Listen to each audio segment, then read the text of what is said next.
Hi. Over the past week or so, we've given you a lot of information in chemistry about your periodic table and how you can use it. And as chemistry teachers, we want to make sure that everybody is working from the same space. So we wanted to go back and just highlight a couple of things that are really, really important that you have written on your periodic table.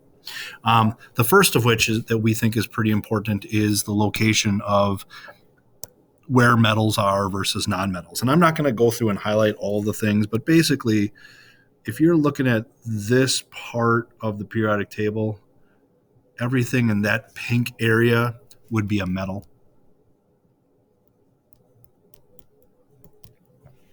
That is not awesome. So I'm going to erase that and write metal right here. Okay. And I'm going to draw an arrow going this direction from the stair step line.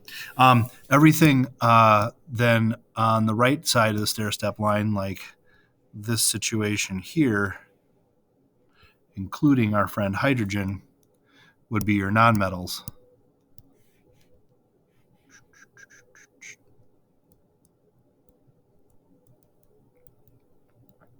And you should be able to identify what type of an element it is based on its location on the periodic table.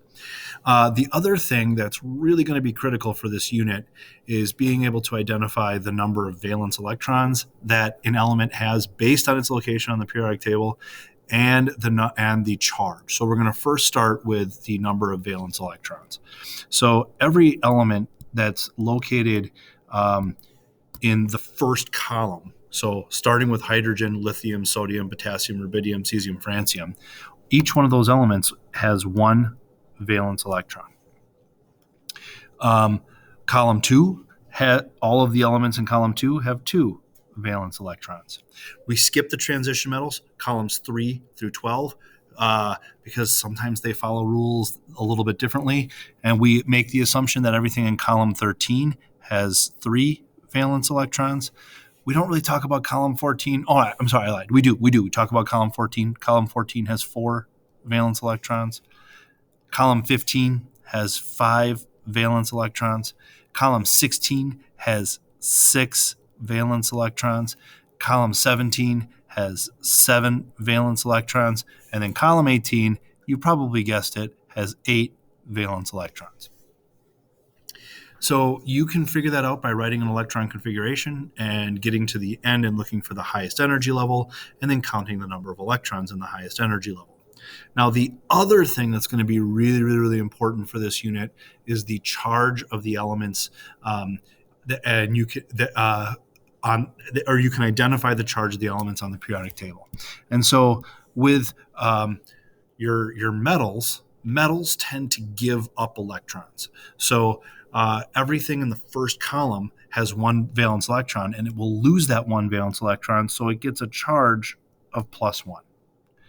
And everything in the second column will lose those 2 valence electrons to get a charge of +2. Again, we're going to skip the transition metals. There's some weird things that go on there that we will deal with at another point in time, maybe. We get to the 13th column.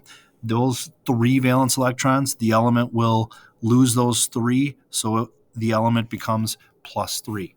Now, that fourth column I'm going to kind of skip because stuff in that fourth column can gain, lose, so we don't want to really confuse a lot of people, so we're just going to kind of skip column 14 and jump into column 15. Column 15 has 5 valence electrons, and it's more likely to gain 3 electrons, so it's going to become a -3 charge.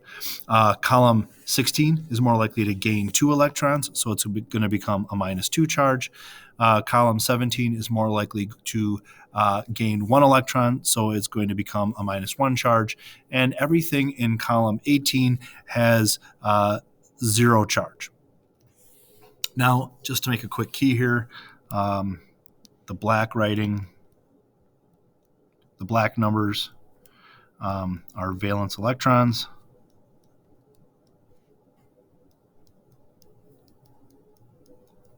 And the red numbers are ion charge. Let's see, I'll do it right here. Is ion charge. I guess that would have fit. Okay. Now, the other thing that you might want to be aware of or think about in terms of the periodic table would be, let's see. Oh, the polyatomic ions. Now, we had told you at one point or another that we really, really wanted you to write the polyatomic ions on the back of your periodic table.